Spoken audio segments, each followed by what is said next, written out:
ओम शांति। राजयोग के ज्ञान के अनुसार आत्मिक स्थिति में रहने के लिए यहाँ कुछ मुख्य पॉइंट्स दिए हैं।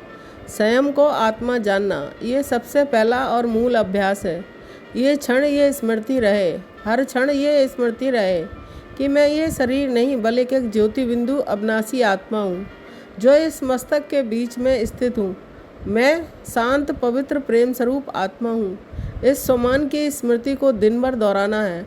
अपने मूल गुणों शांति, पवित्रता, प्रेम, सुख, आनंद, ज्ञान, शक्ति का अनुभव करना है। कर्म करते हुए देय अभिमानी रहना है। कार्य करते समय ये स्मृति रखना है कि मैं आत्मा इस शरीर रूपी रथ को चला रही हूँ, यानी कर्मेंद्रियों की मालिक हूँ।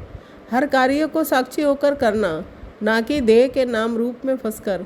इसे ही कर्मयोग कहते हैं। दूसरों को भी शरीर की बजाय आत्मा देखना, आत्मिक दृष्टि रखनी है। परमात्मा की याद, सर्वशक्तिमान ज्ञान के सागर, शांति के सागर, परमपिता परमात्मा शिव बाबा को अपना पिता, शिक्षक, सद्गुरु और साथी मानना। उससे मन बुद्धि द्वारा निरंतर संबंध जोड़कर रहना, यानी राजयोग का अभ्यास। उनसे शांति, पवित्रता और शक्ति की किरणें ग्रहण करने का अभ्यास करना।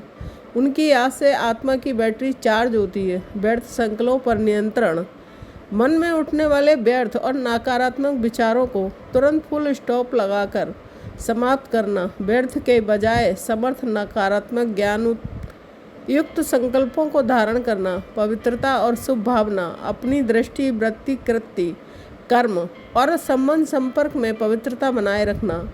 सबके प्रति शुभ भावना और शुभकामना रखना। किसी से भी बैर या नफरत नहीं। किसी की कमजोरी या गलती दिखाई दे तो उन्हें आत्मा समझकर शुभ संकल्प देना। नियमित अभ्यास, सुबह, शाम और दिन में बीच बीच में थोड़ा समय निकालकर एकांत में बैठने और आत्मिक स्थिति का अभ्यास करने के लिए नियमित मेडिटेशन यानी राजयोग का अभ्यास करना।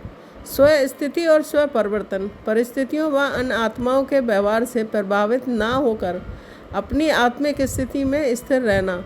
अपने पुराने नकारात्मक संस्कारों को ज्ञान और योग की शक्ति से बदलकर दैवी गुण धारण करना। इन पॉइंट्स को जीवन में धारण करने से आत्मा धीरे धीरे अपनी मूल शांत शक्तिशाली स्थिति में स्थित होती जाती है। ओम शांति।